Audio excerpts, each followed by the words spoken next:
Hola, muy buenos días a todas y todos. Esperamos que se encuentren muy bien. Les agradecemos estar de nuevo en este espacio, el Seminario Permanente de Corporalidades.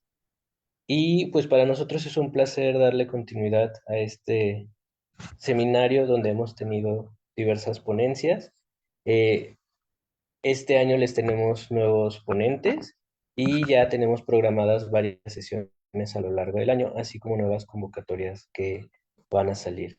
Esperamos que puedan estarnos acompañando. Y bueno, más que nada recordarles, parte del equipo coordinador está conformado por la doctora Alejandra Aguilar Ross del CIESAS Occidente, a la que le enviamos saludos hasta Nepal, que es donde se encuentra ahorita.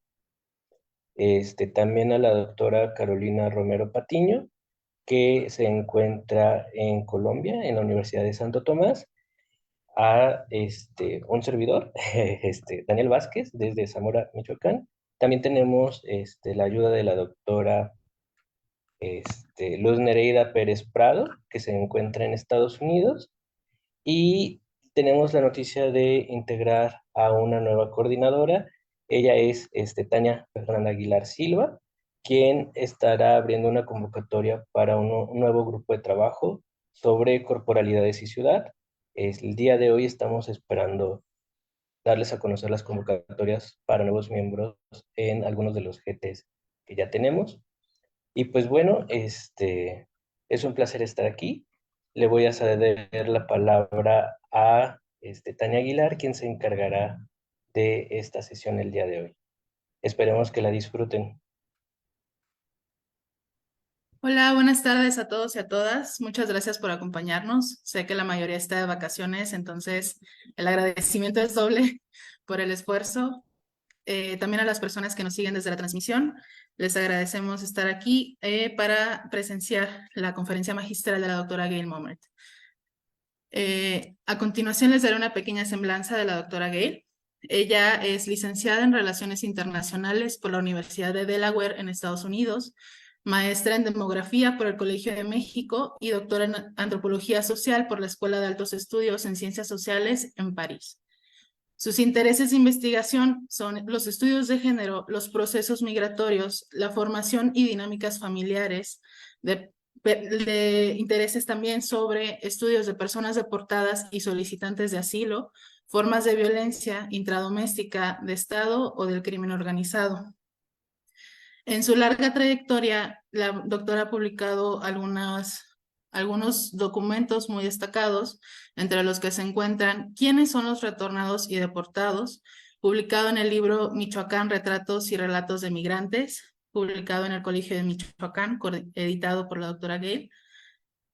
La segunda madre, la naturalización de la circulación de cuidados entre abuelas y nietos en familias transnacionales latinoamericanas, el cual se publicó en el número monográfico sobre parentesco de la AIBR, Revista de Antropología Iberoamericana, y también es autora del libro Tierra que Pica, que trata de la transformación del Valle de Zacapu, Michoacán, una de las dos investigaciones sobre las cuales nos va a hablar el día de hoy. Recientemente, la doctora Gail Momert se jubiló del Colegio de Michoacán después de muchos años de trabajo y de excelente trabajo ahí en el Colegio de Michoacán. Entonces, le cedo la palabra a la doctora Gail. Voy a empezar, bueno, creo que quiere hacer un ejercicio antes de pasar a la presentación, entonces me espero a que la doctora me indique a qué Eh, hora puedo, puedo no, empezar a transmitir. por favor, puedes abrir el PowerPoint en este momento, Tania, para Sí, muchas gracias. compartir. Muy buenas tardes a todas y todes.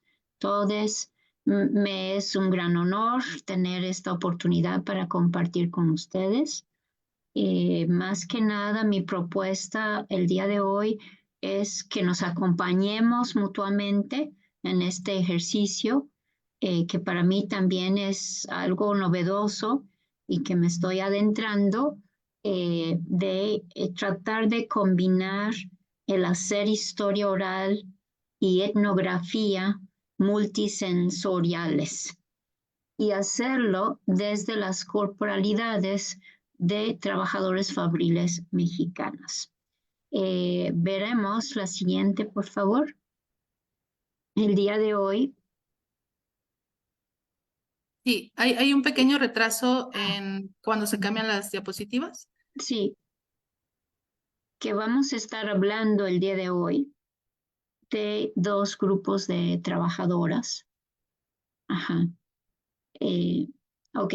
Empiezo por agregar algo a la pequeña semblanza que me hizo favor de hacer Tania, en términos de algo que algunas de las autoras que vamos a revisar el día de hoy insisten mucho y subrayan: situatedness, algo así como el acto de sentir lo que está claramente a la vista.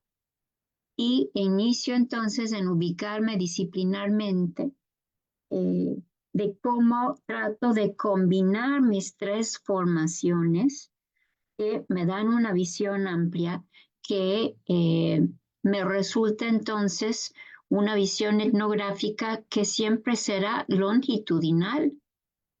Como veremos, vamos a ir hacia atrás, retrospectiva y multisensorial. Es decir, activemos la siguiente, por favor.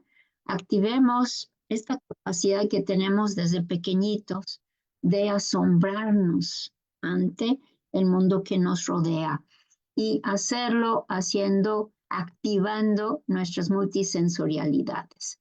Ese es el mapa del recorrido que les propongo para el día de hoy. Iniciar con lo que llamo un ejercicio colectivo, como de autodescubrimiento de esa capacidad, preguntándonos por la vista y lo auditivo. De allí pasaría a resaltar algunas nociones claves para pensar las corporalidades y descubrir junto con ustedes a dos autores que acaban de publicar en el 2024, ambas en la editorial de la Universidad de Duke, en Carolina del Norte, textos muy interesantes sobre multisensorialidades. En tercer lugar, utilizaré dos investigaciones mías en una especie de contrapunteo acerca de coneras y freseras en Michoacán, México, mi lugar de residencia, mi hogar durante ya más de 40 años. Se encuentra en el centro occidente de México, y cerraría con una recapitulación de lo que podrían ser algunas conclusiones y ciertas pistas prometedoras. Todo ello en un espacio de aproximadamente 50 minutos. La siguiente, por favor, para explicarnos quiénes son esas coneras y freseras. Empecemos entonces con este ejercicio colectivo. Adelante, por favor, Tania. Quiero mostrarles dos imágenes. Las coneras, aquí escojo una imagen de una planta de la empresa celanese mexicana que inició su construcción en un pequeño poblado, cabecera municipal, a orillas de una laguna en el Valle de Zacapo, Michoacán. Inició en el 46. Su primer día de trabajo fue en octubre de 1948, y aquí vamos a hablar de las coneras y otras obreras, en particular las coneras y las freseras.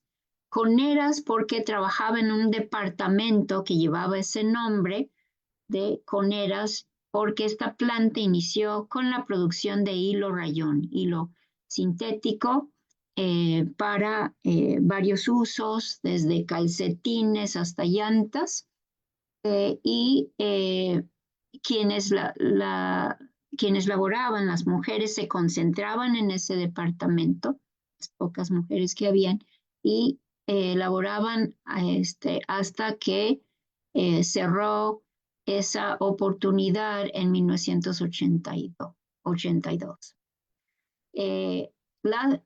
Como vemos, entonces, estamos viendo un ejemplo de cómo el apodo de las coneras imprime sobre sus cuerpos trabajadores un producto de sus labores. Las freseras, en una especie de traslape, Son de un pequeño poblado de nombre Quirimicharo, también en un valle agrícola entre dos agrociudades, La Piedad y Zamora, en Michoacán, México. Inician a mediados de los años 60 y yo los sigo hasta los años 1990. Aquí vemos a las que están en bandas seleccionando la fresa por su color, tamaño, calidad. Vamos a hablar también de las que son despatadoras, que le quitan el pequeño tallo, las hojas y el tallo de la fresa. La siguiente, por favor. Entonces, desempacando esos dos apodos, tanto coneras como freseras, son categorías que imprimen figurativamente el nombre del departamento y o el producto de sus labores sobre sus cuerpos trabajadores. En el caso de las coneras, ya explicamos que la maquinaria embobinaba el hilo rayón en grandes conos y las coneras vigilaban, uno, que el hilo no se cortara, dos, que la maquinaria estuviera funcionando debidamente y era una especie de supervisación de lo que hacía la máquina. Las freseras, la asociación del cuerpo femenino y esta labor llegó a ser naturalizada al punto que aparece como un rito de paso al llegar a la adolescencia y es paralelo a otro rito de paso para los jovencitos, que es irse al norte. Así se suele decir, es emigrar hacia Estados Unidos. Cuando una mujer alumbra a una bebita, es común escuchar "te nació una fresera", y aquí vemos un fiel reflejo de esta inscripción corporal, de esa trayectoria futura proyectada. Gracias. La siguiente. Este es entonces ya entrar al ejercicio.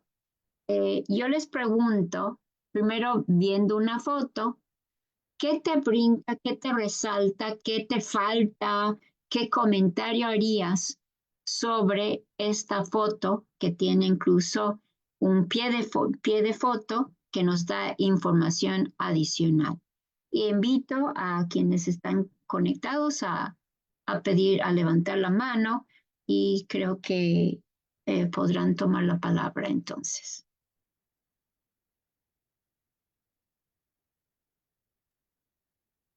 Sí, por favor. Ahorita no los puedo ver a todos en la pantalla, pero quien desee hablar, por favor puede levantar la mano o desactivar su audio para que los escuchemos, por favor. Bueno, ahí estoy viendo una mujer, o sea, hombres que están en el mismo espacio de trabajo, por lo que se denota que es la oficina, un edificio de oficinas, pero ella está rodeada de hombres, ella es de una complexión evidentemente más menor que ellos, está como organizada como en torno a ellos, pero entiendo también que no son la misma jerarquía, o sea, se denota por... Muchas gracias, ¿Podrías Erika. identificarte, por favor? ¿Quién participó? Hola, soy Erika Barrón del Erika, muchas gracias. Sí, sí, yo creo que aquí estamos viendo una pirámide, ¿verdad? Es exactamente una pirámide en donde la pie de foto nos identifica a la única mujer como la señorita Francisca Robles. Aquí, entonces está como custodiado por este pirámide en donde los señores están en el primer nivel, segundo nivel, tercer nivel y los dos ingenieros en la cúspide. Veo que Heidi Gabriela López García también ha levantado la mano. Por favor. Sí, justo quería comentar eso, que la distribución espacial es muy interesante porque plantea esa figura de triangular, ¿no? Donde en la base inferior se encuentra la mujer pero también lo que me llama la atención es el hecho de la morfología del cuerpo, ¿no? Me quedaba pensando en esta forma que tienen las fresas, ¿no? Y cómo también eso se lleva al cuerpo, ¿no? O sea, más allá de esta distribución jerárquica que, bueno, finalmente es palpable en la imagen y de cómo se distribuye o cómo se establecen los flujos de poder en esa imagen, ¿no? Cómo se apropian del espacio. Pero me llama la atención el cuerpo de la mujer, ¿no? Vinculado con el tema central que es las fresas, ¿no? La producción de fresas. Perdón, gracias Heidi. Una aclaración. Este del lado izquierdo es la planta de Celanese mexicana, donde cuando arrancan producen hilo rayón. Del lado derecho vamos a hablar de las fresas. Entonces, en este caso es la primera ciudad industrial de Michoacán y es un edificio grande de oficinas, como ya la compañera identificó inicialmente. Entonces aquí lo que se producen no son fresas. Muchas gracias. ¿Quién más ha levantado la mano? Había dos manos, una decía iPhone, pero ya no me aparece, y Kirsten también me pareció ver que quería tomar la palabra. Muchas gracias, Heidi.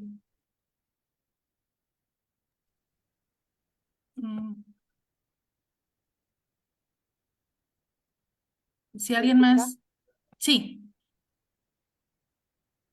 Bien, sí, buenas tardes. Sí, yo había enviado por el correo esta mañana, contestando a las preguntas, y lo que yo puse en primer lugar, a mí, o sea, yo la leyenda abajo no la pude leer porque, no sé, en el afiche en mi computadora no lo pude agrandar tanto que para entender qué dice abajo, pero de la imagen, lo que yo puse que es en realidad solamente ver la imagen sin muchas descripciones o saber de la planta. Esa imagen a mí no se me hace ninguna relación a lo que es el título de los trabajadores fabriles, porque aquí lo que vemos no son trabajadores fabriles, o sea, ni la mujer ni la cuestión de los varones, ninguno se parece a un trabajador fabril. Y en relación a a la apariencia de la mujer, ¿no? Ahí claramente lo que se puede ver es cómo la misma mujer, cómo se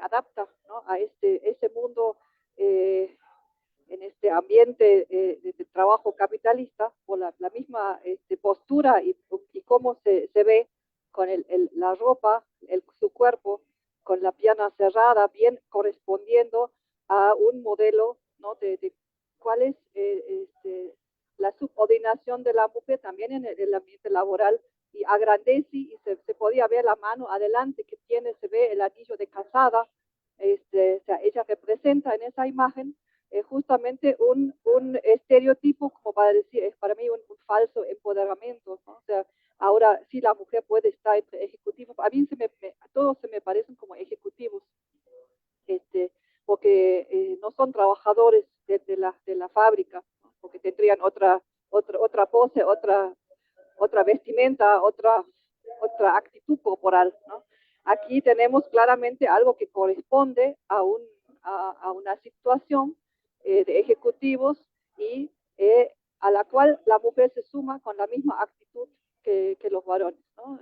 Políticamente correcta, con la ropa correcta, con mujer casada, etcétera, etcétera. Entonces, eso es lo que a mí me llamó la atención en la foto.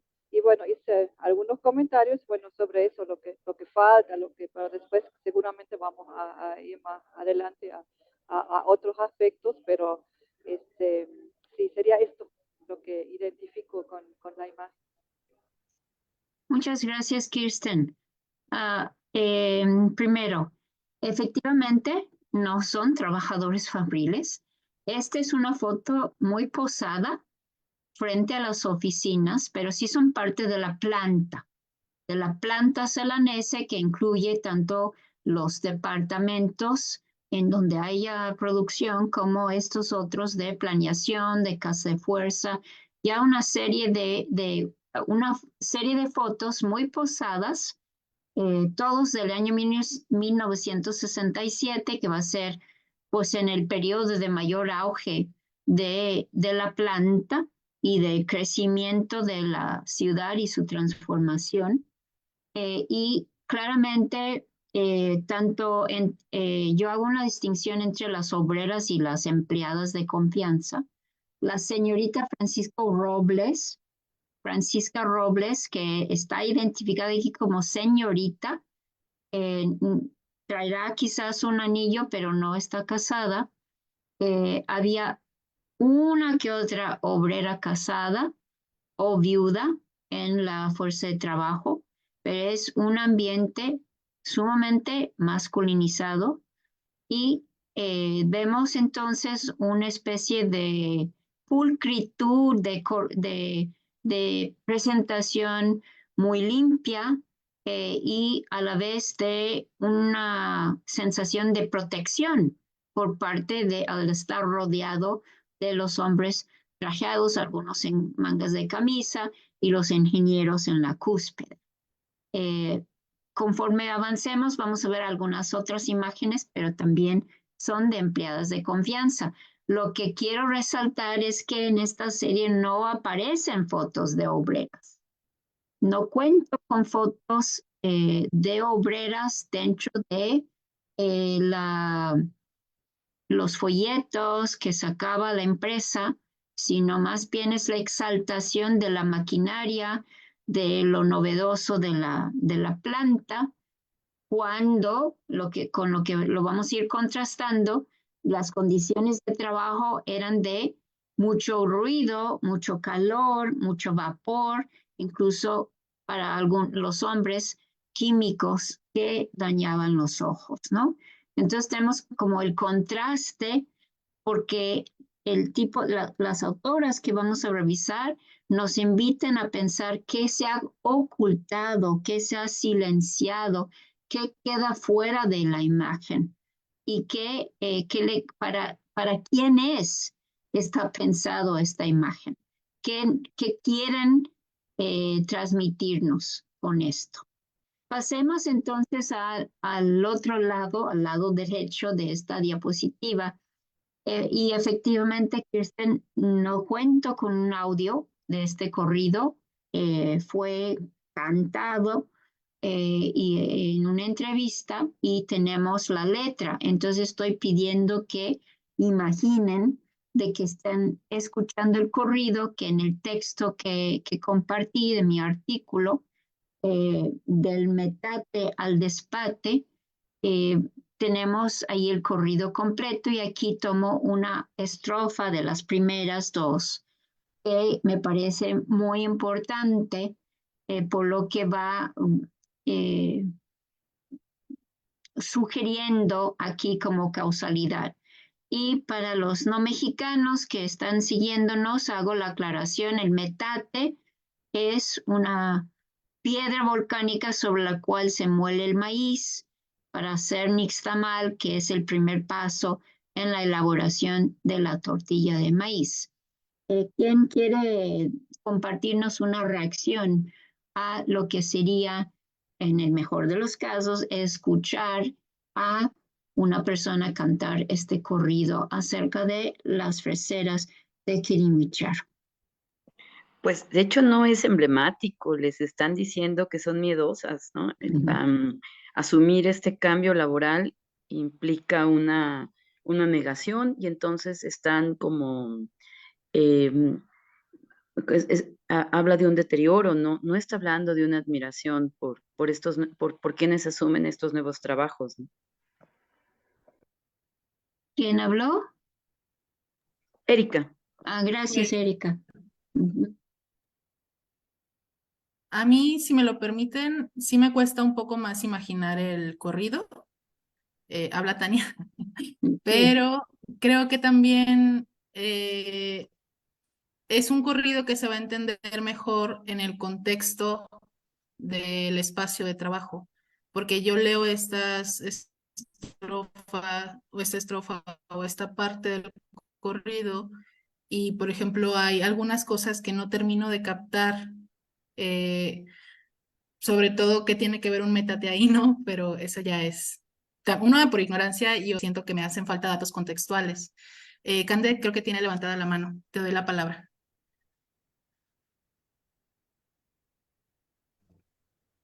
Gracias. A ver, a mí me Hola. parece que, ¿cómo están? A mí me parece que el decir que se van a la fresa porque le tienen miedo al metate es decir que el trabajo en la fábrica de fresas es mucho más leve que el trabajo en el metate. O sea, descalifican que se vayan a ganar dinero a una empresa como la fresa. Y yo creo que eso devalúa su propio trabajo como obreras. Es mi comentario. Candelaria Ochoa, de Guadalajara. Muchas gracias, Cande. Le doy la palabra a la casa gráfica, por favor.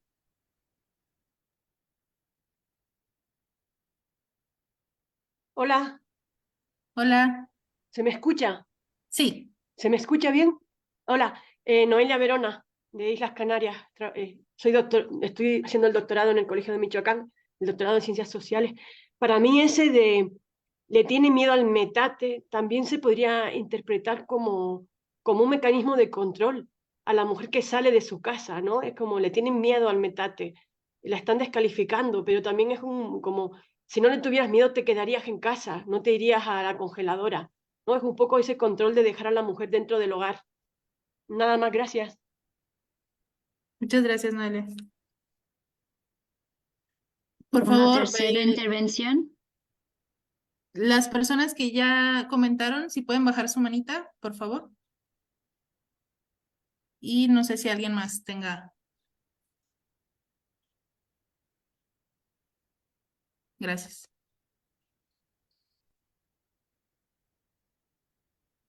Creo que podemos continuar, doctora. Muy bien.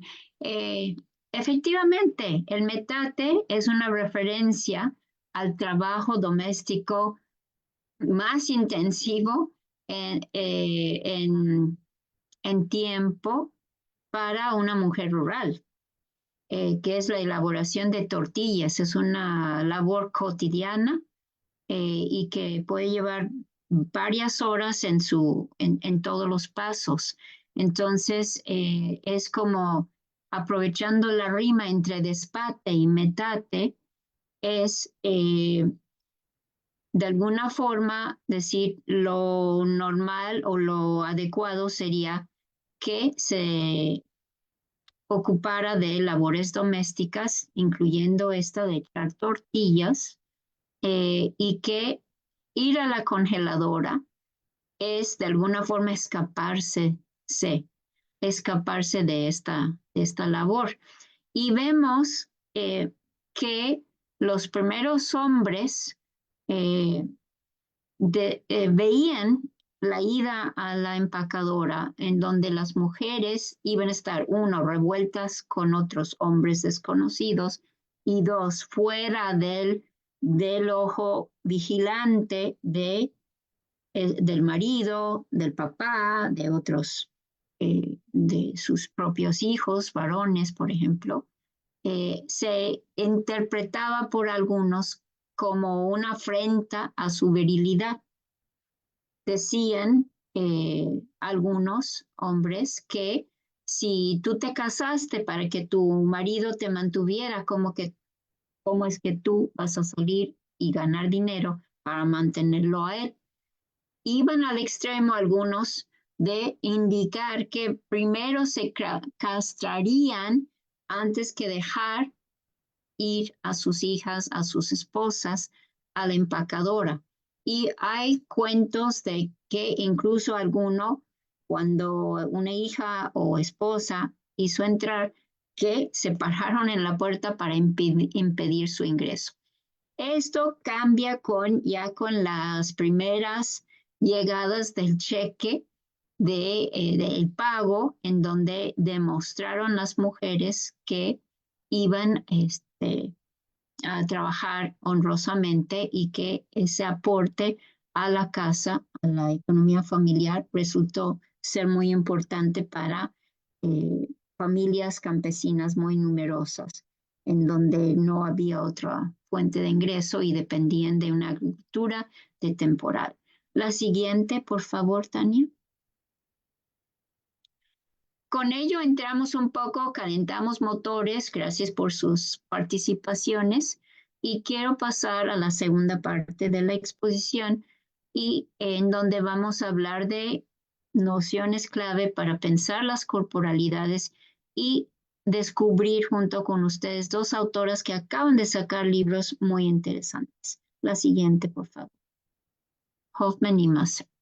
Bien, yo estoy partiendo de una noción de corporalidades en donde los entiendo como discursos, principalmente discursos socialmente construidos en torno a ese cuerpo orgánico, el cuerpo biológico, la carne y los huesos, por decirlo así, discursos que son siempre cambiantes y atravesados por relaciones de poder.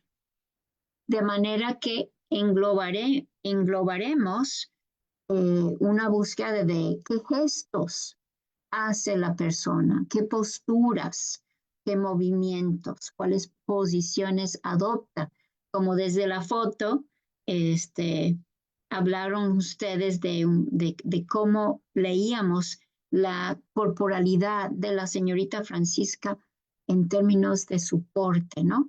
Y por supuesto, modos de vestir, de enseñar o no enseñar y de cuidar al cuerpo. Me van a disculpar que falten algunos ñes o acentos, pero no tengo en este momento acceso a una computadora con teclado en español. La siguiente, por favor. La primera autora que quiero recomendarles es Annette Hoffman, en un libro que se llama Knowing by Ear. Ella está buscando huellas auditivas y visuales a la vez, a través de pinturas, fotos, una instalación de audio y filme que ella hace. ¿De qué? De textos orales y cantados que fueron recogidos de manera coercitiva a hombres africanos que fueron también de manera coercitiva reclutados por las Fuerzas Armadas británicas y francesas, es decir, por los poderes coloniales que controlaban sus países y resultaron ser capturados como prisioneros de guerra y detenidos en campamentos en Alemania durante la Primera Guerra Mundial. Entonces, hay en canciones y en audios de respondiendo a preguntas una búsqueda de metáforas. Y uno de los principales y que le da título a uno de los capítulos del libro es cazadores de los vivos o capturadores de los vivos, ¿no? Recordando que son hombres africanos jóvenes que vienen de la sabana y que tienen esta relación con la caza de animales salvajes y que están describiendo tanto su internamiento en campamentos alemanes como prisioneros de guerra, como su captura por los británicos y los franceses para pelear en una guerra de los blancos. Lo interesante de Hoffman es que para tratar de detectar lo que ella llama ecos acústicos, en su pesquisa empiezan en un archivo que se llama Loud Archive en Alemania y luego de ahí va buscando en otros archivos más. Y estas grabaciones los lleva a Sudáfrica para ser traducidos y para hacer esta relectura que nos invita a ver qué podemos conocer a través del oído. del sentido de audición, ¿no? Y una de sus preguntas, al igual que la otra de la que vamos a presentar enseguida, es cómo hay esta producción de conocimiento entrelazado con procesos coloniales, procesos imperiales, ¿no? Que tienen su expresión en la gran Primera Guerra Mundial, ¿no? Y que estos hombres son capturados y en contra de su voluntad involucrados en todo este evento y proceso histórico. La siguiente, por favor. La otra autora es Amber Jamila Musser y su libro se llama Between Shadows and Noise, Sensations, Situatedness and the Undisciplined. Musser se sitúa como feminista queer negra y explica su trayectoria como hija de madre caribeña y de padre blanco de ascendencia europea. De ello, dice, yo misma y mi cuerpo se ubica dentro de esto que estoy estudiando, cómo el colonialismo colorea esta producción de conocimiento. Y su título, Entre las sombras y el ruido, presenta esto, si ella lo dice así, y la cito, dos modalidades sensoriales para indexar la densidad de la representación. Primero, la sombra es una noción muy común que separa la luz y la oscuridad. Y no solo lo separa, sino que privilegia y prioriza y valoriza la luz por encima de la oscuridad. La oscuridad está está asociado con lo ocultado, lo negado, incluso lo irracional, lo no claro. Entonces, dice que en las sombras, en estas orillas de las sombras, podemos ubicarnos para encontrar muchas contradicciones y muchos descubrimientos muy importantes. Eso lo apareja con ruido. Ruido es una clasificación de sonidos en exceso. Y esos sonidos subidos de tono, que son excesivos, que ya pasan a un registro que clasificamos algunos como ruido y no una sinfonía o no el canto de los pájaros u otro sonido que sea agradable, que sea pensado como agradable, es, por supuesto, arbitrario. Es una clasificación arbitraria. Y cita a algunas mujeres negras que dicen, generalmente yo soy percibida como alguien demasiado ruidosa. Mi forma de hablar, mi forma de estar en el mundo es demasiado ruidosa para otras personas. Entonces, como teórica de estudios de racialización, de imperio, de producción de conocimiento, Musser nos está invitando también a través de lo que ella llama body work, que podríamos pensar trabajo corporal, y de fleshy methods, métodos que yo traduciría algo así como métodos carnales, de entrar en esas sensaciones y sensualidades del cuerpo humano frente a otros cuerpos, frente a otros seres, ¿no? Vivos y no vivos, para explorar algo que ella llama lo no disciplinado, este territorio de lo no disciplinado. Y más adelante voy a tratar de retomar esa idea de indisciplina con las corneras y las freseras. La siguiente, por favor, Tania. Bien, Entonces, también es importante en esta pequeña sección de nociones, de pensar en posibles fuentes para pensar las corporalidades. Yo creo que hay que revalorar testimonios orales, como aprender a escucharlos de otra forma. Muchas veces en la historia oral hay un énfasis en el trabajo, en las historias laborales, en los oficios, y aquí les comparto una imagen de las trabajadoras despatadoras, que cada uno está en su estación de trabajo. Quizás otra ronda de preguntarles qué les brinca de esta imagen y lo alcanzan a ver. Del interior de una empacadora de fresa.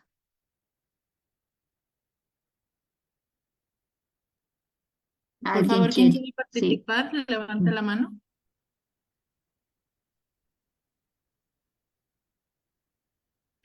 Noelia, por favor, y después Cande. Hola, pues me brinca la disciplina, ¿no? El orden, la disciplina, cómo están situadas, el que no haya una silla, que tengan que trabajar en una postura que probablemente tengan que mantener durante muchas horas de pie, ¿no? Y lo que nos falta es el sonido, ¿no? Me parece que a esa imagen le falta, hablando de lo multisensorial, a la imagen le falta saber el olor, el sonido que hay ahí, ¿no? Si les permiten hablar, o es posible incluso que no les permitan hablar. Nada más, gracias. Sí, efectivamente hay empacadoras donde tienen que estar en silencio. No se permite hablar con la compañera que está al lado y otros donde sí pueden hablar. Y este es un elemento que toman en cuenta las trabajadoras para elegir dónde van a trabajar. Y sí están en esta posición por horas muy largas. Adelante, Candy, por favor.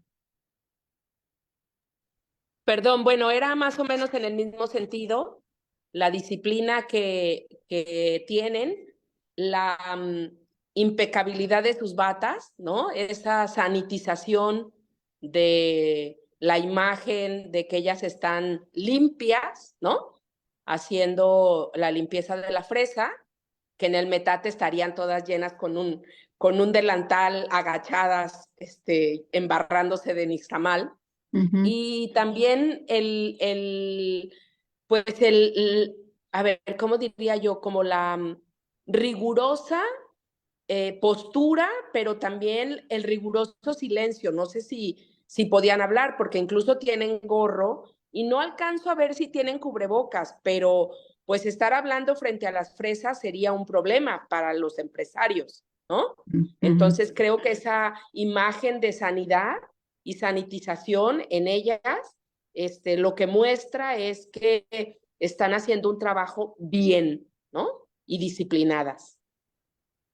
Gracias, Candy. Fíjate que usan una cofia para cubrir toda la cabeza y en algunos lados sí he visto cubrebocas, sí, en otras imágenes creo que aparece uno aquí donde también tienen cubrebocas y unos guantes de hule que les llegan hasta el codo.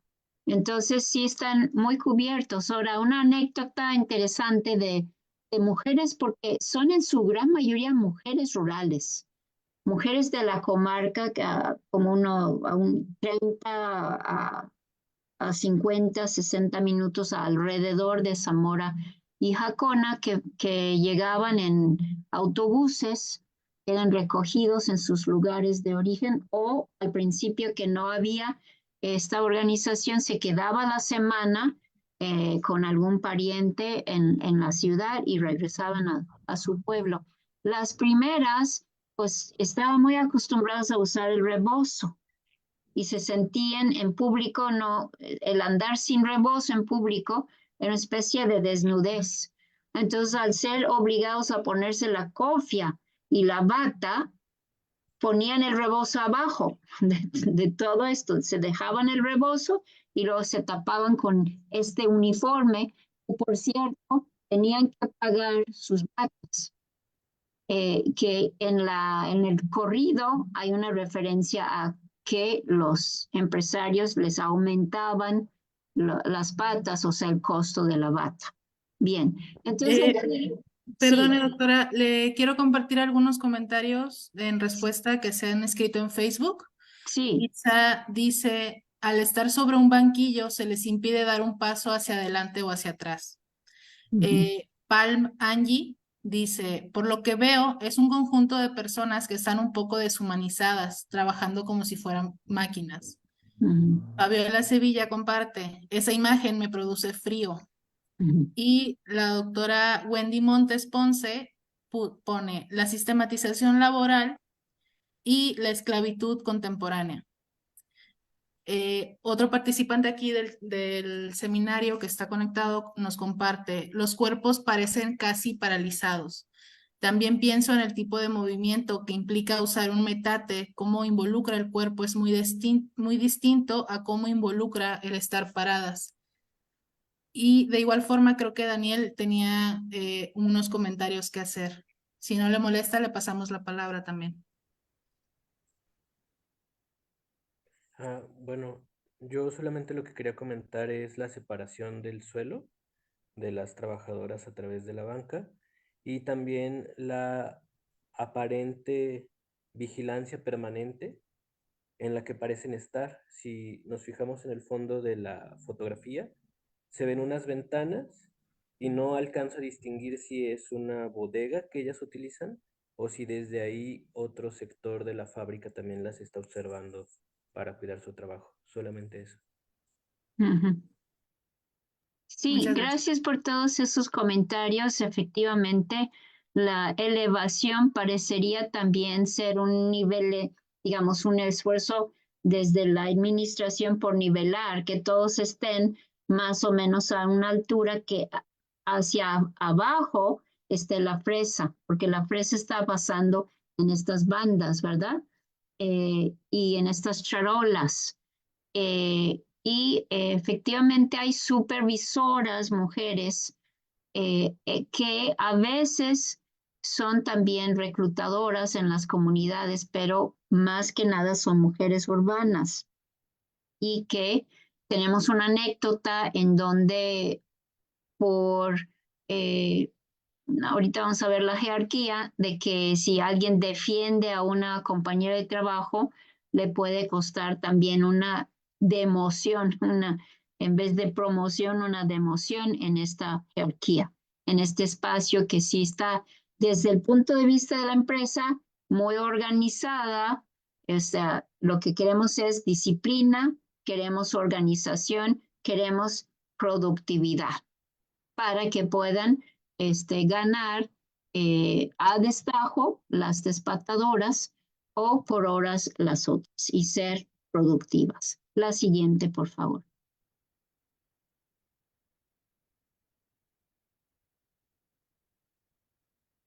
¿Sí la pueden ver? Sí, gracias. Ya pasamos. Estamos hablando primero que revalorar testimonios orales y ahora revalorar también y pedir y prestar atención a objetos e imágenes. Aquí tengo una colección, lástima que en la entrevista no fue posible como tomar una foto, pero durante una entrevista con una obrera de la Celanese mexicana, ella sacó 4 objetos. Uno fue el contrato colectivo de trabajo como sindicalizada. Otra fue un calcetín que entendimos era producto de hecho con el hilo rayón. Un cono de los que son los que supervisen y una fotografía donde ella aparecía como delegada de su departamento ante el sindicato.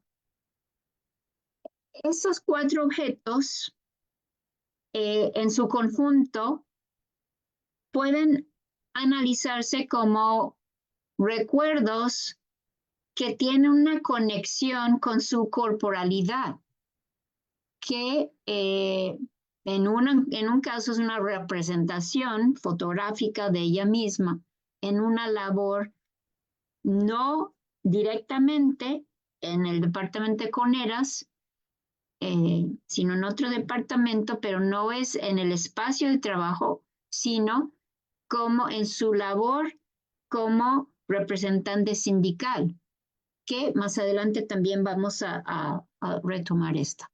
Entonces, Jane Bennett presenta la noción de materia vibrante, en donde podemos también prestar una atención especial a los objetos inanimados que podríamos pensar no tienen vida, no son seres vivos, son inertes y sin embargo están imbuidos por la trabajadora de que este calcetín fue hecho con mi labor. Este cono es uno de los miles que yo vigilé durante mi trayectoria en la empresa. Y por supuesto el contrato colectivo de trabajo, que es una experiencia totalmente nueva para no solo las mujeres, sino también para los hombres obreros. La siguiente, por favor. Como tercer elemento, entonces, podríamos hablar de archivos. Yo sé que algunos de ustedes son historiadores, historiadoras, y ese es su campo de especialización, no el mío. Pero los pongo junto con estudios sociológicos y etnográficos como fuentes, textos escritos o imágenes o audios o filmes que pueden ser releídos, que de hecho nos acercamos a esos elementos y tratamos y hacemos una relectura de una mirada que dio el registro, que consignó ciertos datos empíricos y que es muy importante interrogar esa fuente, preguntarnos quién generó este registro, para cuáles fines, desde cuáles divisaderos, cuáles tipos de sesgos pudo haber introducido desde esos divisaderos. Y al igual que lo hicimos en nuestro ejercicio colectivo inicial, preguntarnos qué resaltó el productor o productora de este documento y qué silenció posiblemente. Quiero ponerles un ejemplo que viene que es pertinente para las coneras. Viene de la tesis de maestría de un alumno mío, José Luis Domínguez, que se centró en los hombres sindicalizados. Aún así, hay referencias a las mujeres porque también pertenecían al sindicato y es en relación a cómo empezaban a vestir sus cuerpos de manera diferente. Los hombres, que eran hombres del campo, solían usar sombrero de alas anchas, resistente, y de quizás cargar un itacate para ir al campo. Ahora reemplazaban el sombrero con una gorra tipo béisbol. A veces vestían un overol, que es una prenda emblemático del obrero, del trabajador fabril. No tenían per se un uniforme, ni los hombres ni las mujeres, pero empezaban a vestir sus cuerpos de manera diferente. Y los hombres cargaban una lonchera por primera vez. Las mujeres a veces dejaban el rebozo y trataban de copiar a las mujeres que venían de afuera. Por ejemplo, a las esposas de los ingenieros que inmigraron a la ciudad.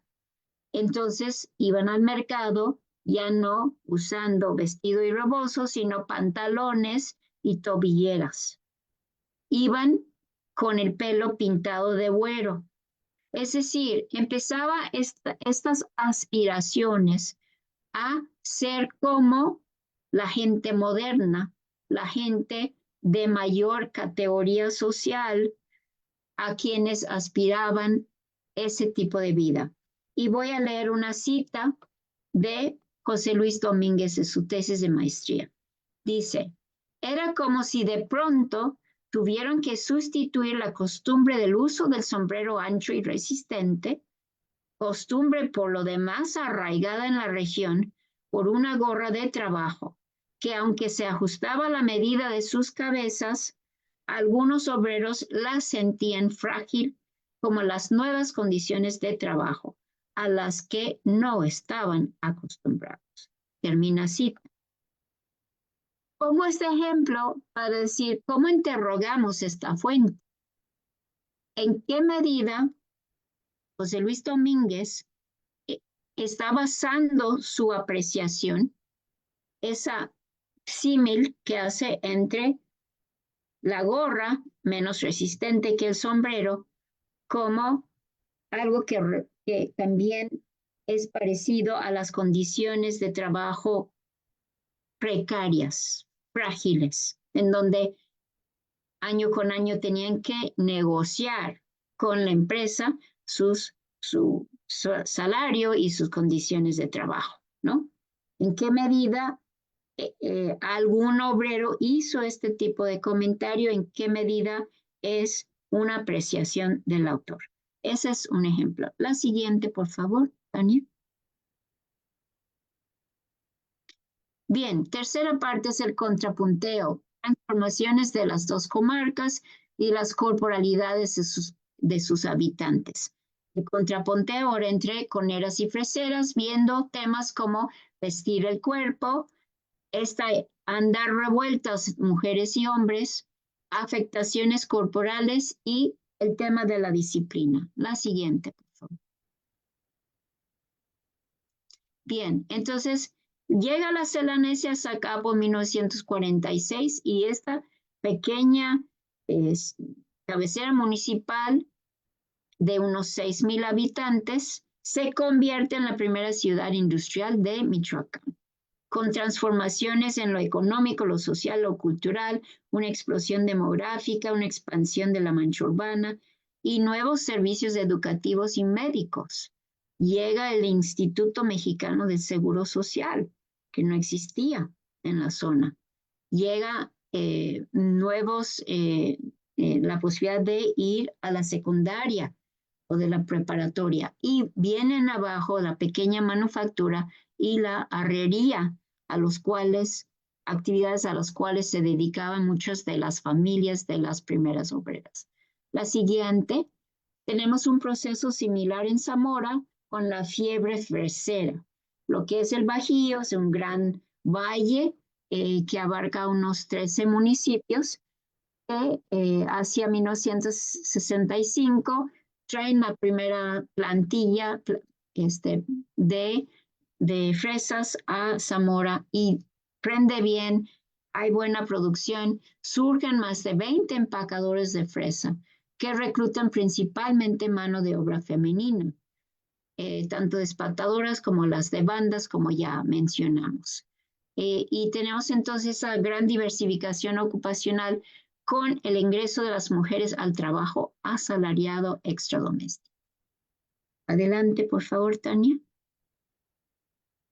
Una imagen de Zamora con su emblemático iglesia que se conocía como la Catedral Inconclusa, que ya con este crecimiento se pudo concluir. Ahí vemos la expansión de la mancha urbana. La siguiente, por favor. Bien, entonces estamos haciéndonos esta pregunta. ¿Cómo veían las obreras sindicalizadas y las empleadas de confianza sus cuerpos femeninos? ¿Y cómo eran vistos esos cuerpos por los otros, tanto dentro como fuera de la planta?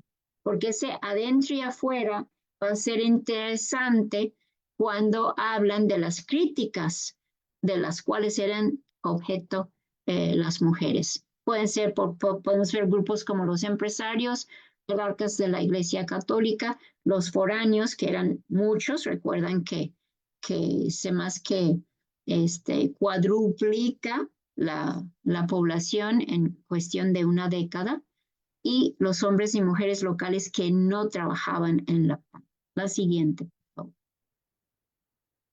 Aquí nada más con esta gráfica vemos en rojo las trabajadoras, son por de nuevo ingreso, por año, cómo están ingresando muchas menos mujeres que hombres. Y esto contrasta, la siguiente, por favor, con el caso de las empacadoras, espacios jerárquicos feminizados, donde la gran mayoría son mujeres.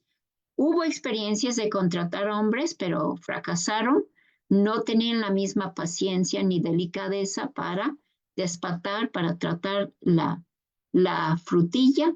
Y sí había algunos cuantos hombres contratados para las labores físicamente pesadas, como transportar un saco de 10 kilos de azúcar o transportar cubetas de fresa. Y entonces en el escalafón están en el primer nivel, más abajo, los despatadores que ganan al destajo, las de bandas que ganan por hora, las reclutadoras que a veces también son supervisoras en la sala de trabajo, que vienen de las comunidades, que también ganan por hora. La siguiente, por favor. Vías de entrada, estoy yendo un poco más rápidamente. Tenemos una gran división entre las obreras que hablan de nosotros entramos por necesidad, no por gusto. Nosotros con la ilusión de ganar un centavo, a diferencia de las empleadas, quienes tenían el modo, esa es la frase, tenían el modo, vivían más en el centro de la pequeña ciudad y de esta forma hay esta primera gran división por clase social. Algunos entraban por recomendación de un sacerdote español que era líder sindical también, o porque tenían un nivel educativo que les permitían aspirar a ser empleada y no obrera. También, de acuerdo con el contrato colectivo de trabajo, si el hombre trabajador fallecía o era incapacitado, podría sustituirlo un familiar, un hijo, una hija, una esposa. La siguiente, por favor. Vías de entrada de los trabajadores a la empacadora son un poco distintos. Generalmente, como vienen de comunidades rurales donde todos se conocen, la reclutadora reconocida por la empresa le dicen, tráeme a 20 mujeres. Entonces invita, y es la palabra que usan, fui convidada por mi comadre a ir a la empacadora. ¿Y por qué la escoge? Porque la conoce, le tiene confianza de que va a ser trabajador y no va a ser un elemento de meter ruido o de causar conflictos. Otra mujer habló de mi hija quería entrar y yo le dije solo si voy contigo, entonces convirtiéndose en la vigilante y la que legitimaba que la hija no se iba a otro lugar, sino a trabajar. Y en caso de viudez o de abandono por un marido migrante, por ejemplo, permitían por parte del sindicato que para salir adelante esa familia entrara, por ejemplo, una mujer. La siguiente, por favor. ¿Cuáles eran los requisitos?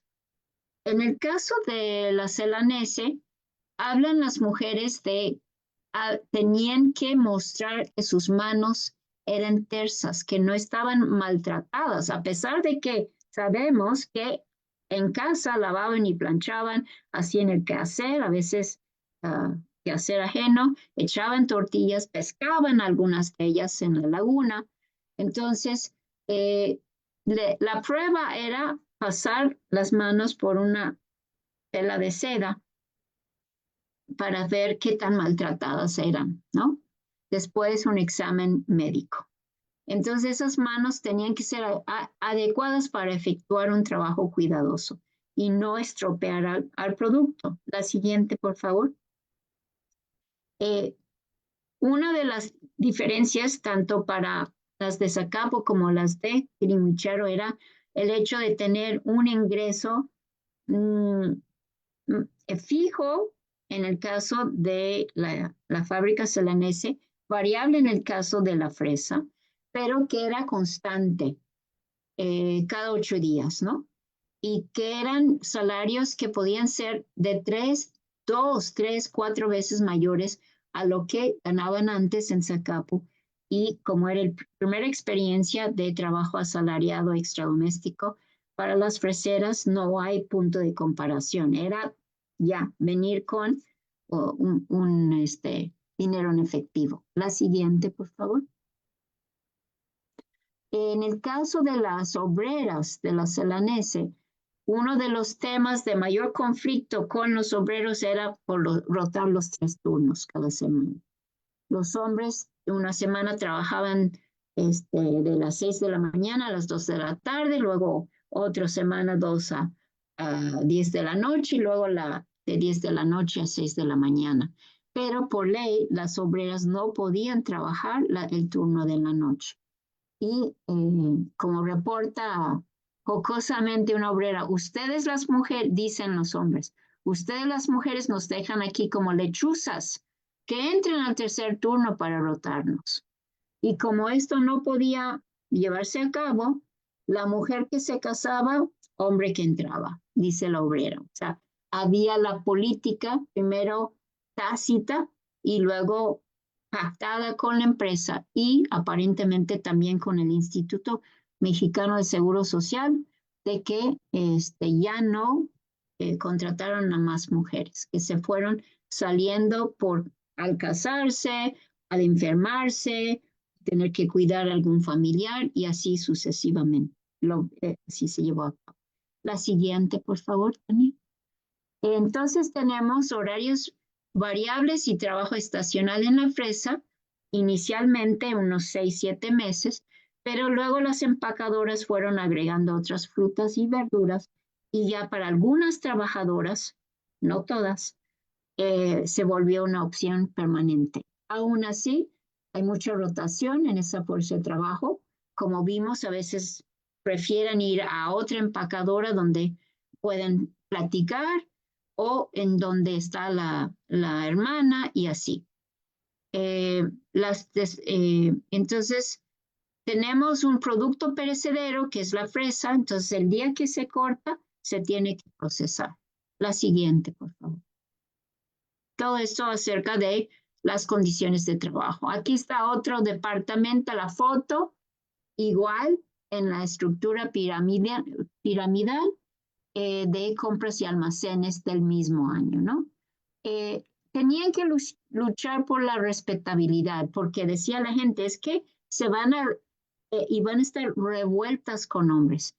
Eso veían al entrar, veían los de afuera, los que entraban a la planta, pero las trabajadoras mismas hablan mucho de que adentro había mucho respeto. Había un comedor nada más para mujeres con su vigilante en la puerta y si alguien decía algo podía ser reportado, ¿no? Pero esta idea de que son peores que las prostitutas, que son mujeres malas, ¿no? Esta idea lo vemos repetido también en el caso de las freseras, con esta idea de que van a salir no solo con cría, sino con gemelos, decían. La siguiente, por favor. Entonces, esta distinción entre empleada y obrera es importante. Desde el punto de vista de una obrera era como, ellas sí entraron por gusto. Ellas no tenían necesidad como nosotros. Sus papás les podían dar el sustento. Nosotros tuvimos que dar el sustento a nuestras familias.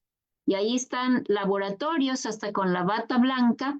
Nuevamente esta imagen de pulcritud, de limpieza y de orden, ¿no? Que resaltan las fotos. La siguiente, por favor. ¿Cómo salían las trabajadoras? Generalmente al casarse o a incapacitarse permanentemente o porque algún familiar, una madre anciana, una hermana, necesitaba cuidado y en algunos pocos casos por despido, como vamos a ver en un momento más. La siguiente. Hay esta percepción compartida tanto entre coneras como freseras, una especie de incompatibilidad. Si eres obrera, no puedes ser buena esposa. Si eres buena esposa, no puedes ser obrera, ¿no?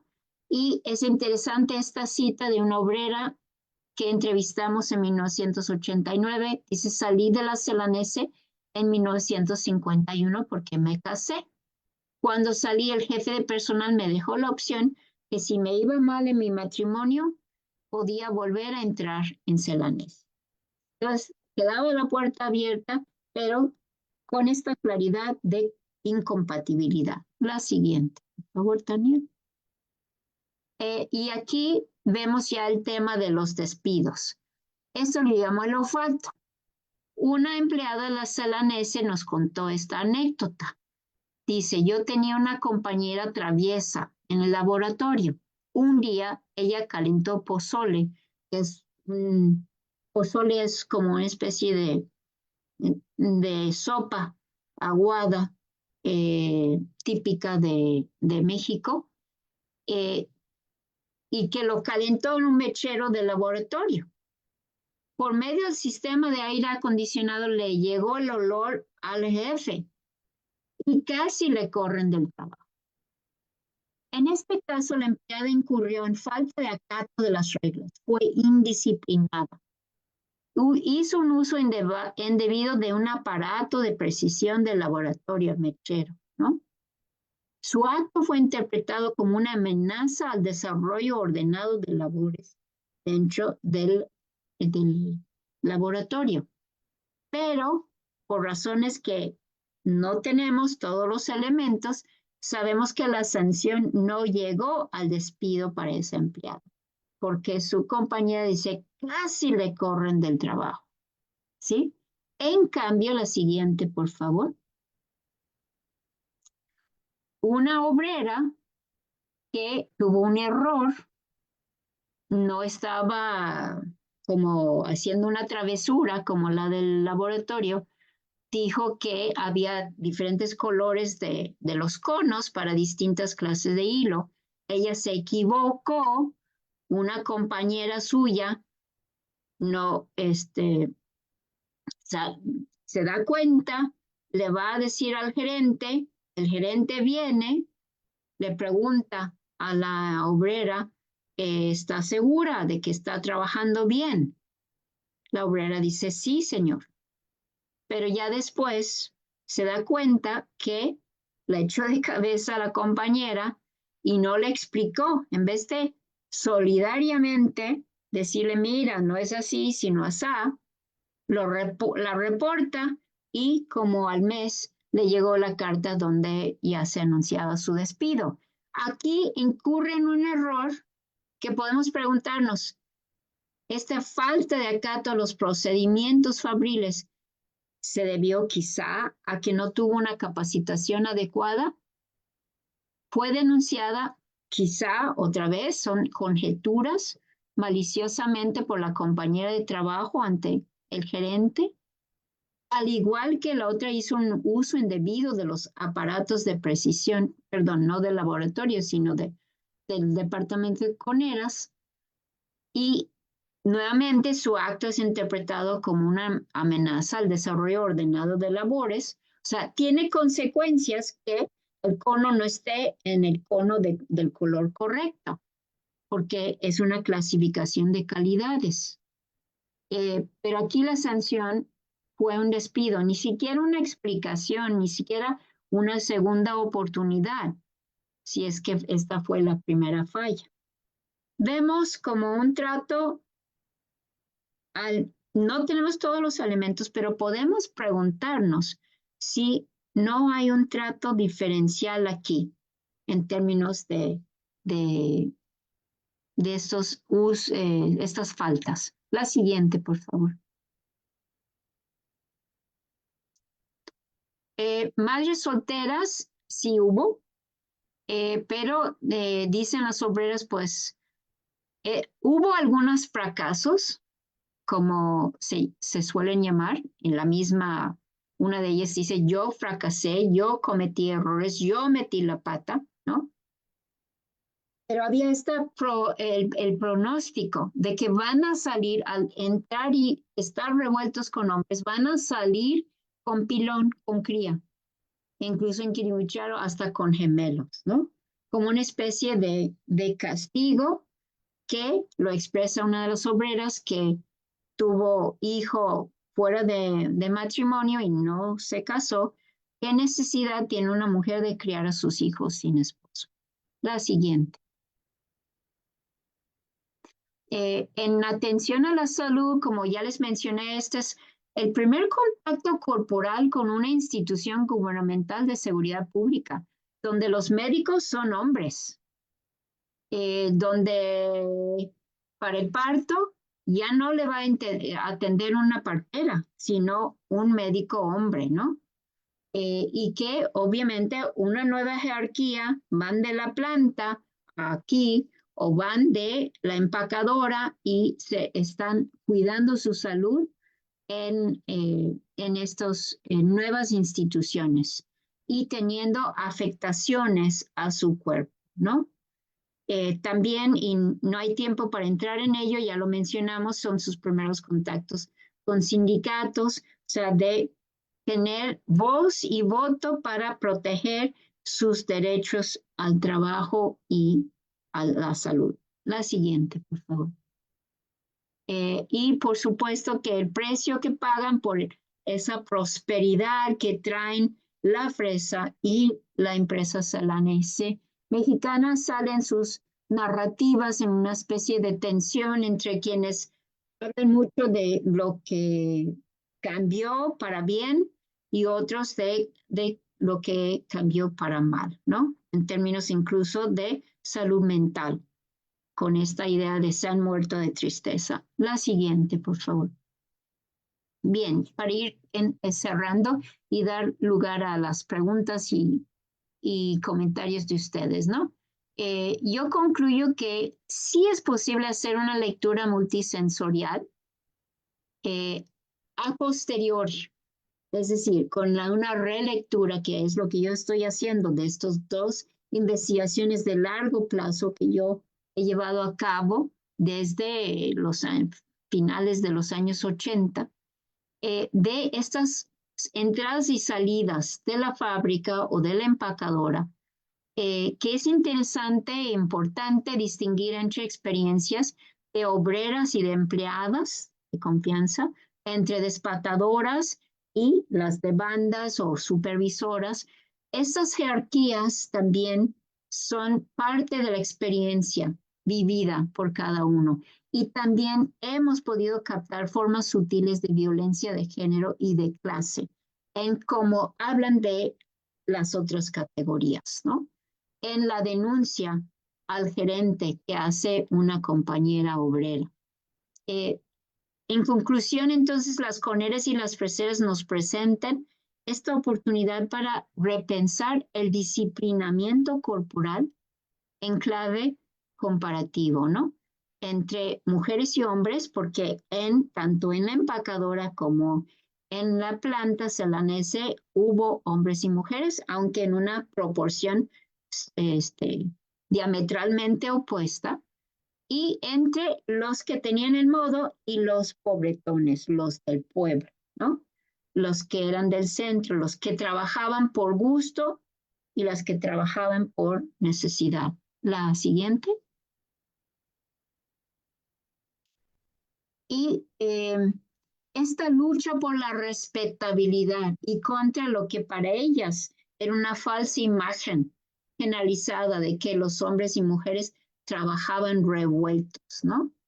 Y la idea de que si bien no era prohibido el contacto entre este escalafón de despatadoras y las de bandas o entre obreras y empleadas, también se reflejaban en otros indicadores como podían ser la vestimenta, la forma de tomar el lonche, la forma de participar en el sindicato y cómo en el afuera del espacio de trabajo podían o no reunirse, podían o no codearse.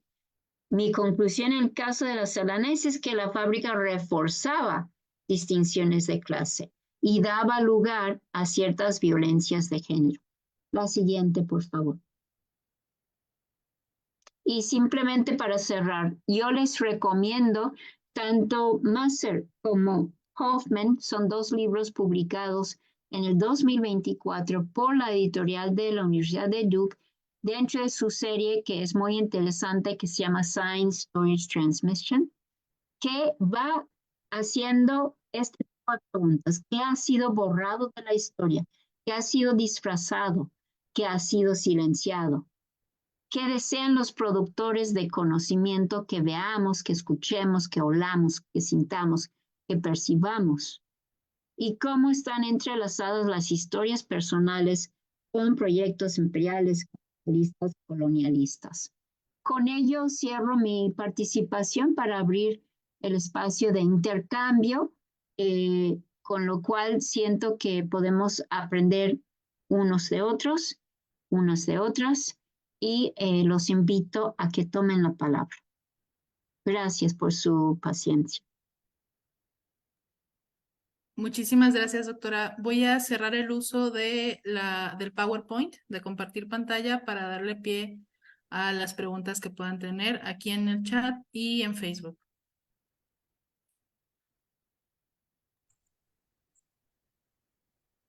Kirsten tiene la mano levantada. Adelante. Bueno, sí, ¿me escuchan? Muchas gracias, doctora Gail, por la interesante exposición, que sí creo que nos debe plantear también nuevas preguntas. En relación a la lectura multisensorial, yo creía que también lo que sí, sin falta, deberíamos incluir una reflexión o autorreflexión del propio investigador o investigadora desde la posición académica, ¿no? Porque en ese asunto estamos trabajando, mayormente se está trabajando desde una posición intelectual hacia una población obrera.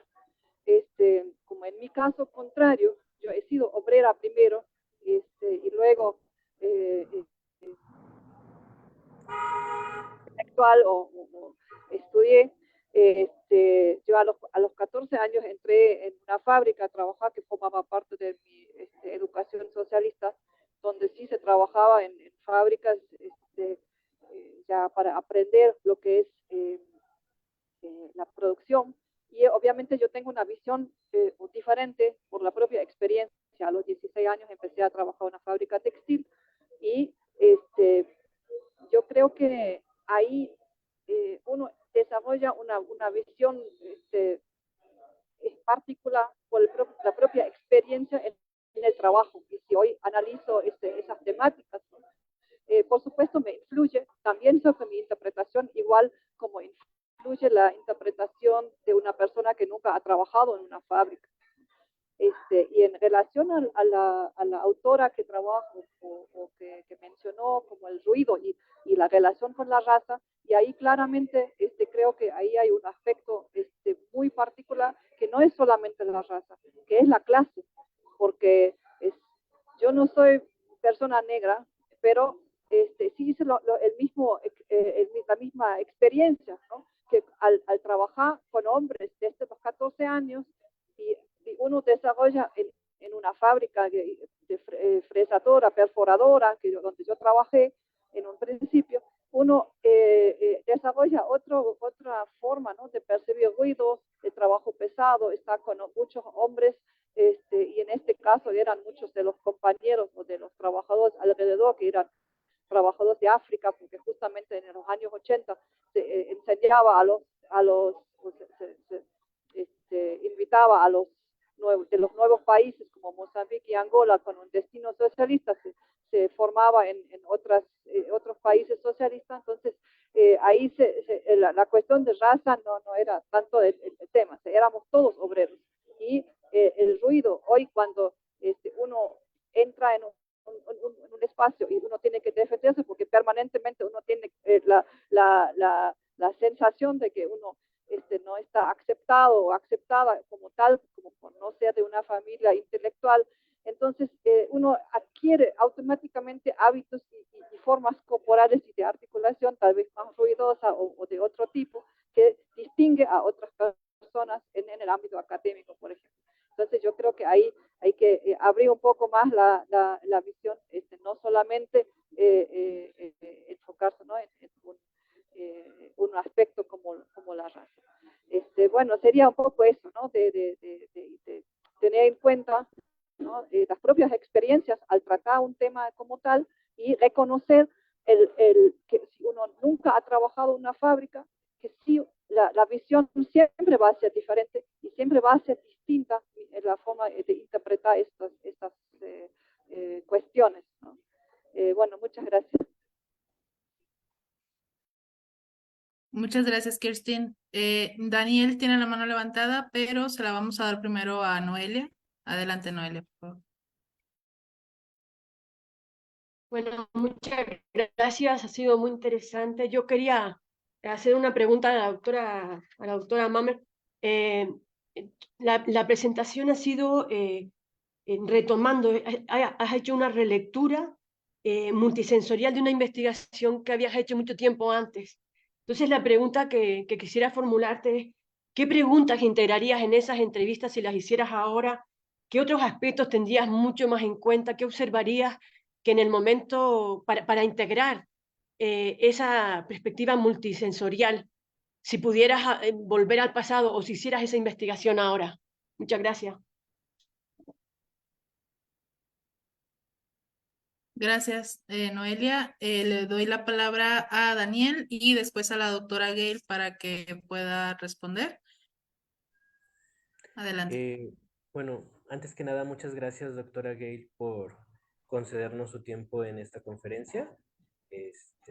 A nombre de todos, fue muy interesante ver este tipo de relecturas de trabajo de campo, ya que usualmente suelen ser cerrados y se pasa a una nueva investigación. Entonces a mí me parece algo muy interesante retomar este tipo de metodologías con investigaciones anteriores. Mi pregunta en específico es pregunta-comentario, va en función del contrato laboral y de lo que nos mencionaba acerca de Jane Bennett con la materia vibrante, porque estaba pensando cuál es la función que tiene el contrato no solamente como una manera de ingresar al trabajo, sino también de transformar a la persona que lo firma. Es decir, usted en los ejercicios que nos mostraba de las freseras, nos hablaba del disciplinamiento y me pregunto qué características de ese disciplinamiento están presentes en el contrato y cómo desde ahí ya se moldea la actitud de las personas, en este caso de las mujeres, y si esto también podría ser enlazado un poco con la visión de Appadurai respecto a cómo las cosas, que en este caso es la conversión de los cuerpos de las mujeres en objetos para el trabajo, entran en esta cuestión de ser socializadas nuevamente. Entonces, pues nada más esa pregunta, comentario. Gracias. Muchas gracias, Daniel. Doctora, si quisiera comentar y podríamos hacer nuevamente otra ronda de 3 preguntas.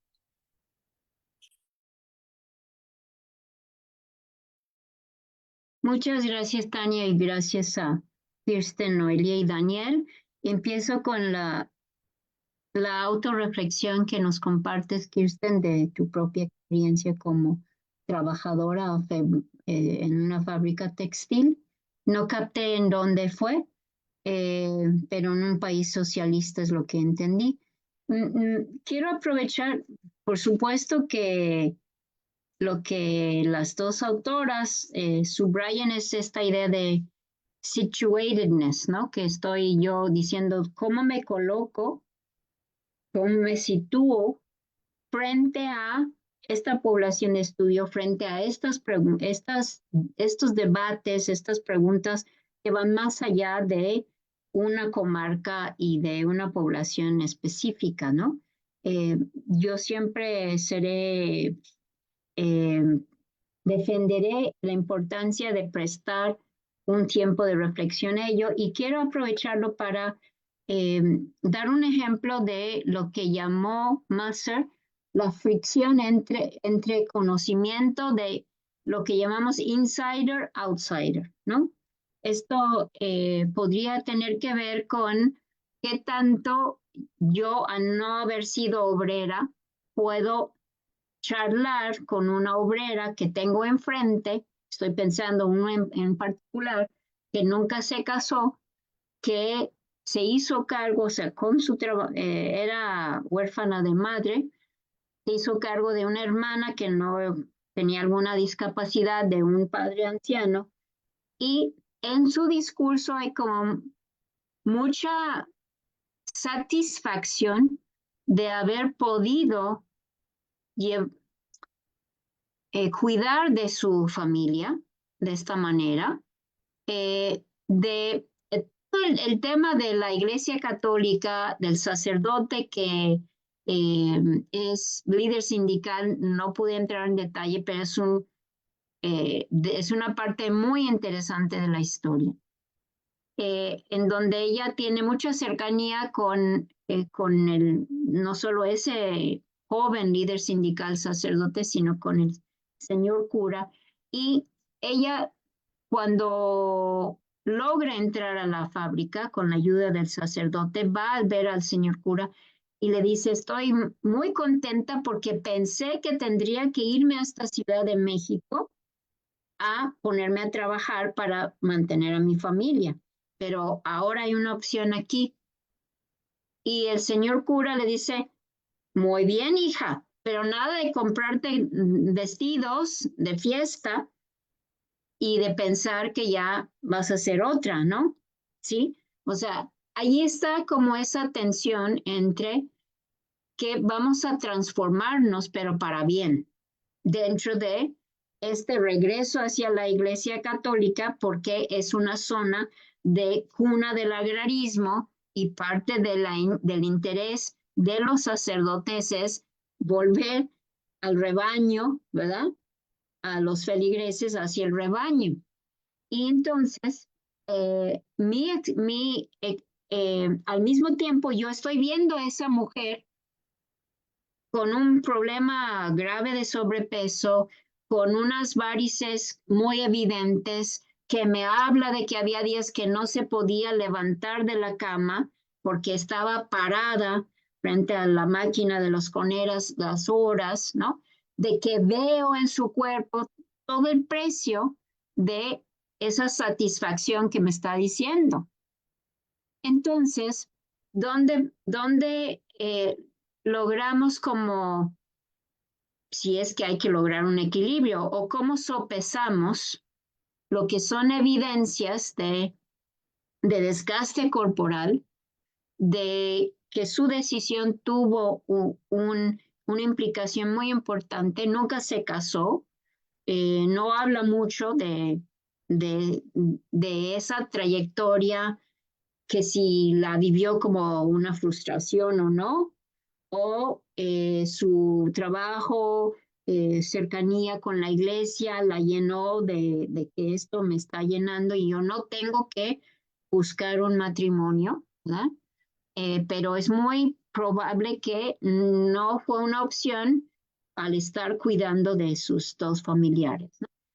Entonces, en un congreso que se llevó a cabo en Los Ángeles, cuando yo ya había terminado una primera fase de este trabajo, yo traté de expresar esa satisfacción y una persona del público que me escuchó estaba como indignada, como yo no veía que era una explotación bárbara de estas trabajadoras que les pagaban cualquier cosa, ¿verdad? Y que yo estaba resaltando, según ella, la satisfacción de cómo la vivían. Tuve a mi lado a Mercedes González de la Rocha en la mesa. Me dijo, contéstale en español, porque el evento había sido en inglés, pero estábamos en Los Ángeles. Y le contesto en español sobre esta, o sea, insider, outsider, cómo como están presentes, está la atención allí. Y del público se levantó June Nash, reconocida antropóloga, y dijo, yo creo que lo que está pasando aquí es que tenemos que distinguir entre una visión émic y una visión ética. Un poco yo lo sentí un poco a la defensa, digamos, que llegó a mí a defender lo que también era válido presentar estos dos, ¿no? Entonces, yo pienso que en respuesta que la visión va a ser, por supuesto, distinta, pero hay que integrar esa experiencia tuya a que cómo tú viviste eso. Ahora, tuvimos también una estudiante que trabajó como fresera. Se contrató unos 2 meses, por supuesto que no era hábil para el trabajo. No dijo a las compañeras de trabajo que había entrado con el afán de tener acceso a este espacio, que podemos decir, ¿fue ética, condenable éticamente o no? Podemos discutir ese tema. Lo que pasó es que cuando veían que ella casi no lograba despatar mucho, le ayudaban. Las otras le pasaban fresa despatada. Y ella pudo estar en las conversaciones, en ese empacador, si se podía hablar, y tener una visión desde adentro. Y entonces ella era insider o outsider. O sea, al mismo tiempo, ¿no? Eso es lo que quiero decirle en respuesta a Kirsten. Noelia, ¿qué preguntas haría o qué haría de otra forma?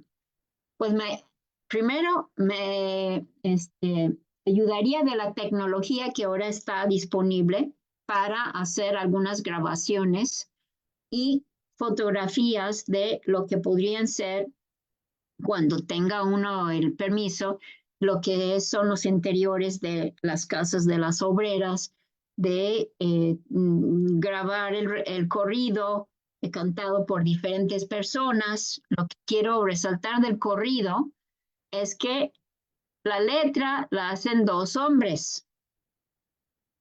Uno de esos 2 hombres trabajó unos 2 meses en la empacadora, no se convenció y se fue al norte como el resto de los hombres del pueblo, ¿no?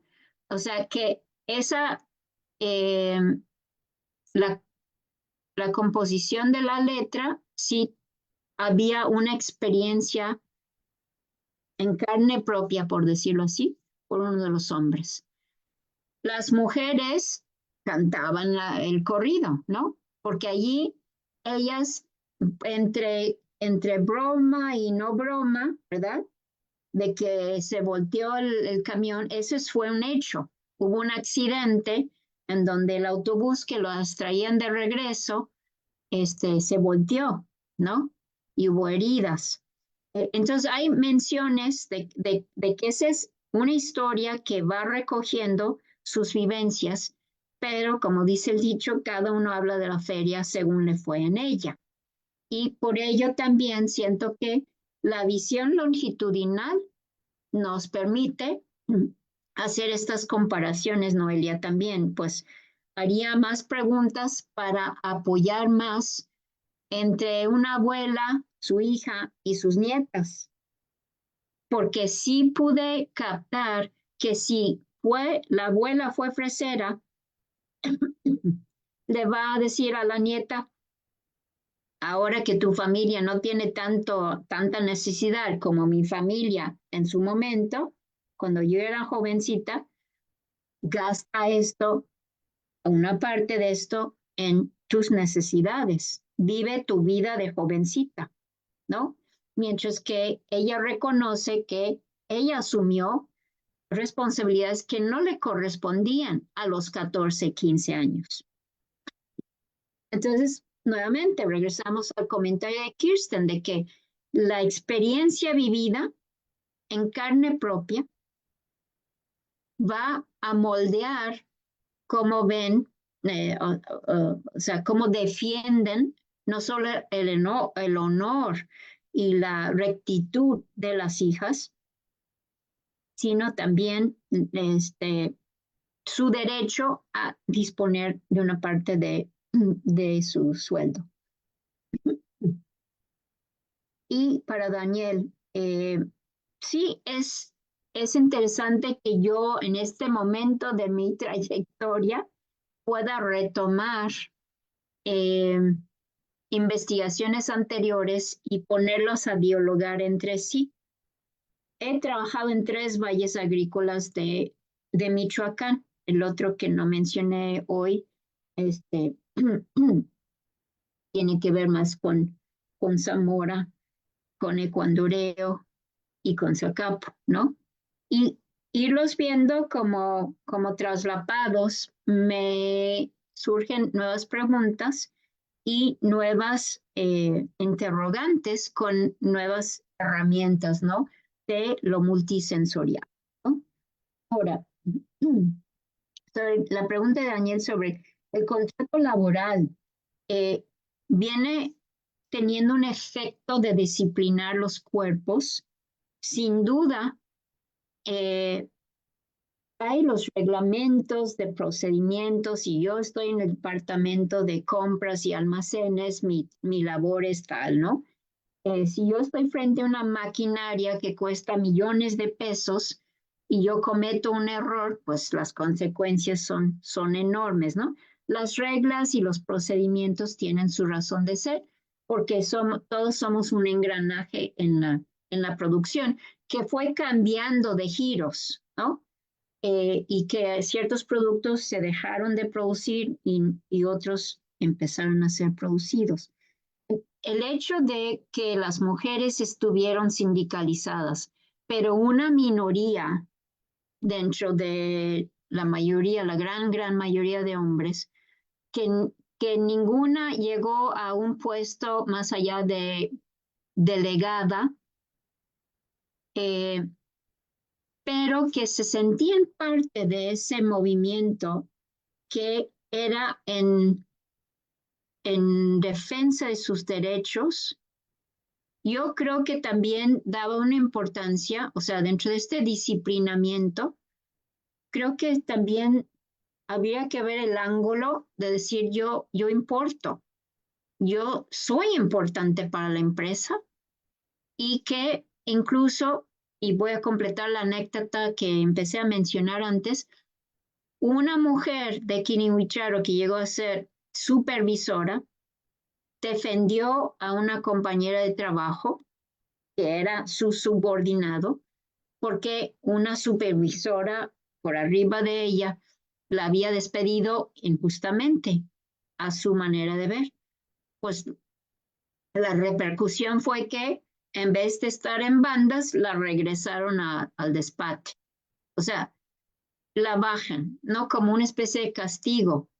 Y más adelante, en una revisión sindical, también tiene otra fricción con esta misma supervisora. Está claro que hay mucha como animosidad también entre las mujeres urbanas que se sienten superiores a las rurales. Y la supervisora, una entrevista a una supervisora urbana, hay que saber si era así, decían que las mujeres no conocían los retretes, entonces se paraban encima por desconocerlos, ¿no? O sea, entonces es una especie como de inferiorizar, infantilizar a los que están abajo de uno en ese escalón. Yo pienso que la pregunta que hace sobre Padurai, ¿no? Sobre las cosas y que pueden vibrar, pueden tener una especie de vida, ¿no? Las cosas tienen vida. Es una idea que ha cobrado más fuerza con el interés que tú compartes en los seres vivos y no vivos y cómo interaccionamos con lo no humano. Cómo en vez de sentirnos como el centro del universo, el centro de nuestro planeta y que podemos inferiorizar a todas las otras especies, creo que está cobrando bastante fuerza esto de que las cosas tienen impactos, actúen, ¿no? Pueden ser actantes de alguna forma. Yo recuerdo en los años, sería como principios de los 90, en nuestro programa de ciencias sociales, en el programa tutorial, había una investigadora de Hermosillo que hacía un trabajo sobre la pesca y propuso que los camarones podían también influir en el curso de lo que ella estaba estudiando, de todo pues, la organización de la pesca, y muchos se rieron de ella, ¿no? Así como es posible que plantees una cosa así. Hoy no tendría la misma reacción. Y yo creo que es una beta y sé que te interesa personalmente. Serían mis comentarios a estas 3 intervenciones. No sé si hay tiempo o para uno más. Muchas gracias, doctora Gale. Me parece que tenemos 2 preguntas aquí en el chat, vienen desde Facebook. Palm Angie pregunta, la felicita por su ponencia y pregunta, ¿qué preparación en materia de género requirió para poder realizar el trabajo de campo? Sobre todo porque usted mencionó que eran mujeres rurales. Muchas gracias. Y Carolina Romero, coordinadora también de este seminario, nos comparte su pregunta. Ella dice que su pregunta se relaciona así, si podría ampliar, por favor, sobre las prácticas de los y las trabajadoras, resistencia o subversión a los disciplinamientos corporales desde estos contextos. Carolina dice que también le genera la inquietud sobre su propuesta de repensar los nuevos disciplinamientos de los trabajadores en contextos de flexibilización laboral, o sea, freelance. Y me había parecido que Cande tenía la mano levantada, pero sí, para que pregunte. Adelante. Creí que ya no íbamos a tener tiempo, pero bueno, gracias por su intervención, doctora Mumer. Me gustaría preguntarle algo. Digo, en el tema de la fresa está muy claro que se instalaron ahí las desfresadoras precisamente porque cultivaron la fresa. Pero ¿por qué llegó Celanese allí, a ese lugar? O sea, no sé si tenga información. Y la otra cosa que, bueno, yo estoy escribiendo ahora un artículo para la universidad, para la revista La Ventana, en donde he retomado el tema popular. Escribí un artículo hace 4 años sobre la protesta y la insumisión feminista, y hablo un poco de las consignas que se desarrollan en las marchas del 8M o del 25N. Y digo que las mujeres ponen el cuerpo en la demanda porque la demanda es su cuerpo. Es decir, ponen el cuerpo para salir a la calle y al mismo tiempo lo que defienden es su cuerpo. Y por otro lado, ahora en el texto que estoy trabajando para el aniversario, también un poco pensando es en el insider-outsider, porque yo soy feminista también hace muchos años, y he pensado ahora retomar las demandas de las chicas cuando pintan en los baños, en las calles, los monumentos de la universidad, denunciando la violencia, ¿no? También hacer esa lectura, y no sé qué me pueda recomendar también de algunas lecturas para hacer este trabajo. Muchas gracias. Muchas gracias, Cande. Hablando de lecturas, también la doctora Wendy Montes nos había preguntado si tenía recomendaciones sobre metodología de la historia oral. Le cedo la palabra, doctora. Muchas gracias. Gracias, pues rápidamente, gracias por esta otra ronda. Pues preparación en materia de género, pues yo creo que esa es una forma de vivir. Ha sido no solo un tema de investigación, sino una forma de vivir mi vida y de pensar, pero lo hago desde, a diferencia de algunas otras personas, pensando que es importante entender que hablar de género no es hablar, no igual a hablar de mujeres, no se restringe a, y que me interesa mucho hablar de relaciones de género mujer-mujer, mujer-hombre, hombre-hombre, o sea, es como las nociones de lo apropiado para un cuerpo masculino, un cuerpo femenino, un cuerpo queer, un cuerpo no binario, está restringiendo o abriendo posibilidades de acción. Entonces, a cada paso tenemos que estar haciéndonos esta cuestión. Y quizás por ello me interesa tanto este contrapunteo que les he compartido hoy, porque tenemos un caso donde es predominantemente un espacio femenino y viceversa. Tenemos dos espacios que son sindicalizados. Tenemos dos comarcas que se transforman de manera muy repentina en lo social y económico, político y por supuesto cultural. Inicialmente mis preguntas eran más limitadas a cómo la forma de que se forman las familias desde el noviazgo, desde el tipo de familia, patrones residenciales y luego dinámicas familiares, se ven impactados por estos procesos. Eran mis preguntas iniciales. Siguen interesándome, pero ahora estoy bien, me hago la pregunta de cómo no es simplemente como esos procesos que llegan de fuera. Y para contestar rápidamente a Kant, la celanese mexicano llega a Zacapu, elige Zacapu entre varias otras opciones en la zona, muy probablemente por sugerencia y presión de Lázaro Cárdenas de que fuera en Michoacán.